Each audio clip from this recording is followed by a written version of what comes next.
But the few times I got in a fight with somebody and it was 50-50 whose fault it was is the times I got my ass kicked. Excuse the French. Because you got to be a man in the right, folks. Just like that Texas Ranger saying, the picture I got in here.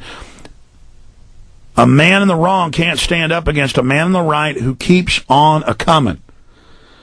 And that is the difference here.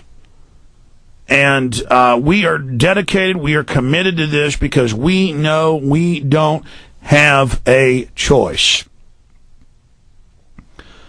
And I just wish I could impart to most of the people in our movement, not most of the listeners or your local activists, but the people who run a lot of other sites and news things. So much of it is just backstabbing rottenness. If you go to a website and they're spending all day fighting with each other and all day saying who the best is and all day criticizing other people or this is disinfo, that's disinfo. Folks, that's disinfo. That's government operations. But some often, it's not even government operations. I have to admit, it's just that we're a rotten society. Just because people on the New World Order side are bad doesn't mean that people who've woken up and don't like the New World Order doesn't mean they're not rotten either. I mean, we really, and you know, I'm rotten to a certain extent. I get really nasty and angry. I'm in a disgusted mood right now. You think I'd be happy gold's exploding right now? Oh, I've been proven right again. No, I'm very upset right now. Dude, it's kind of like a kid's out in the street and a Mack truck's coming and it's 500 yards away going 80 miles an hour and it's going to be here in about 30 seconds, 25 seconds, however long it takes, and you're telling a little kid, get out of the street. Get out of the street. You're trying to drag them out of the street now. It's 10 seconds away, and they're fighting you. And would you be mad at the 5-year-old? You're absolutely right. You grab the kid by the arm, they bite you. You pick them up in your arms, they bite your shoulder. You're trying to get them out of the street so the truck doesn't hit them. And, I mean, I'm sitting here watching, and, I mean, it's like 500 yards away now. You think the economy's bad now? You've seen nothing. And I want to get your comments. We Are Change, all of you, on that. First off, Jonathan Ellenoff, We Are Change, Colorado. Just all of this impending meltdown. It's already here, but it could get so much worse, and it looks like it is. It's more important than ever to have you guys out there. We're prepped. We have contingency plans. You know, we just hit a 400 member mark a couple weeks ago at We Are Change Colorado's mailing list. We have about 60 dedicated direct activists. We got a We Are Change Pueblo that's starting and a We Are Change Colorado Springs.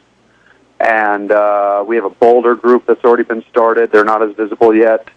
And I can tell you right now, we've got contingencies for you name it. We've been waking people up now for a year, and we hand out 800 DVDs a week without fail. I mean, I'm just glad to know the people in this movement. I feel like I've met my brothers. And let's not forget, from Colorado to New York to Canada, the cops walk up and say, don't hand videos out on a street corner. Don't talk to people. You got to have a permit to talk to people and have 5 of you standing here. By the way, we're going to go ahead and arrest you. We're going to go ahead and cite you for standing on a Denver street corner. Or, hey, we're going to say you got bombs. We know you don't have bombs. You know, that's the kind of stuff that is in Truth Rising, and people need to see this testament. They need to know what people are doing to defend them. Go ahead.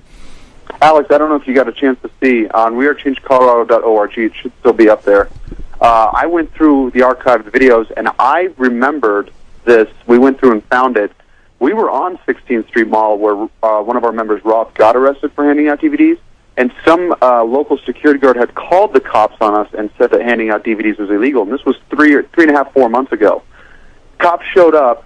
We had the cop on camera, and he says it's protected by the First Amendment right. It's at the same exact location where Rob got arrested. I posted both videos for everyone to see that the police... And that's a good officer, but then the other ones come and stomp on your rights in the middle of downtown.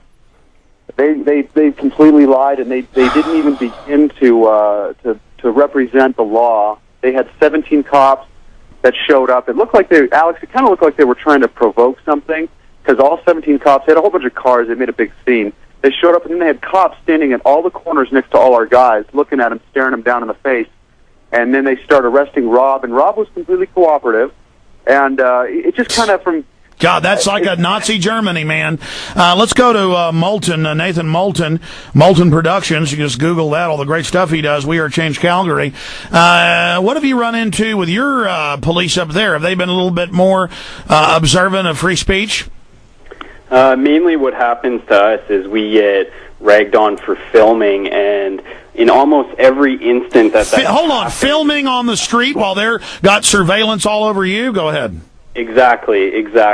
There'll be a surveillance camera right over their heads, basically, and they're telling us that we can't film on a public street. It's like they don't even know what our rights are, and they're telling us what they think it should be. I wonder how they get a cop. I wonder how they get cops in Canada or Texas or anywhere to dress up like anarchists and hit other cops so they can attack old ladies with billy clubs. I'm sorry. Go ahead, Moulton. Yeah, and they're changing everything to black now. We got black helicopters flying around Calgary, and that's just the main police helicopter that's flying around every day. But there's no doubt they're the bad guys. They're telling you can't videotape in America or Canada. This is bull. Go ahead. Yeah, and it's just crazy. They're giving tasers to transit police officers, and they got police officers riding the train. But like you guys said, there are a lot of good officers out there. We're not saying all cops are bad, but there's just a lot of them that don't know what they're talking about. What do you say to them when they walk over and say, we're going to have cameras everywhere, but you can't have a camera in Canada, slave. This is the Soviet Union. Turn your camera off. I say I have every right to be filming here. You can't, look at, you guys got cameras all over the place, and you're telling me I can't film right here? This is supposed to be free Canada, and it's like Canada is just becoming a hellhole lately. Try flying in there if you're not a Canadian. My God, it's unbelievable. I got a big story about a U.S. cop beaten, tortured, kept for a long time. That's from WorldNet Daily right here by the Canadian nut jobs. The Canadian people are great, but your people at the airports, those customs people are like psychopaths, screaming, yelling, laughing. You're going to jail. You're going to spend years in our jails. In black uniforms. I mean, it's just...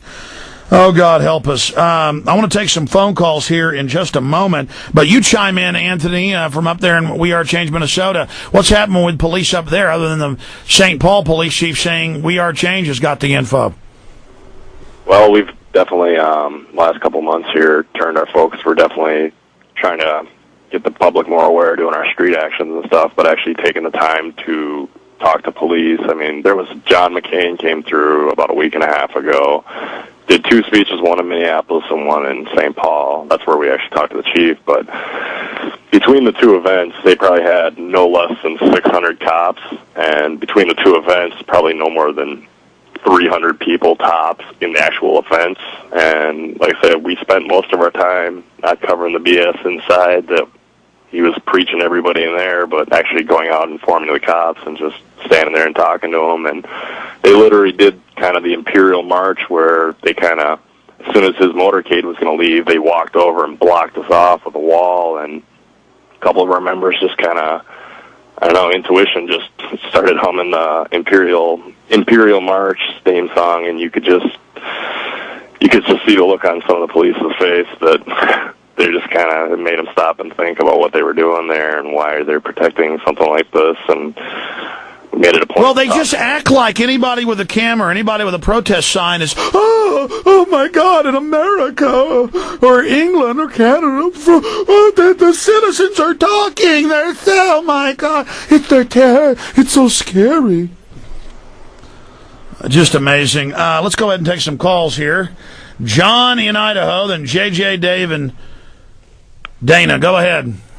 Say, something I never hear talked much about. We got a little group here in Lewiston, Idaho, but I stumbled across this site one day, and it somehow I got turned onto it, that a police car was crushed by a jet engine, one of the jet engines that were attached to the plane that hit the South Tower.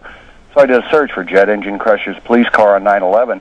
There's this site, and all these experts are saying that wasn't an engine from a 767, it's from a 737. Military guys, aircraft experts, all fire department guys. Yeah, that might be a good point to put in the film. I'd forgotten. I remember seeing that once, yeah. Yeah, all you got to do is jet engine crushes police car on 9/11, and it pops right up. And if that in fact is true, the FBI supposedly took that engine. Nobody's seen it since. Well, the firefighters and police said they found all three of the black boxes, and then they said they never found them because they don't want you hearing what's on them.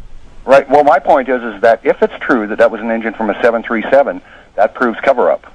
And that's what brought down Nixon. That's what's destroyed a lot of politicians. That could, it'd be another major smoking gun that I'd really like to see people start saying, hey, look, we got proof here that they're lying. I hear you. I appreciate your call from Idaho, John. Yeah, all of you briefly chime in as I want to take some more calls.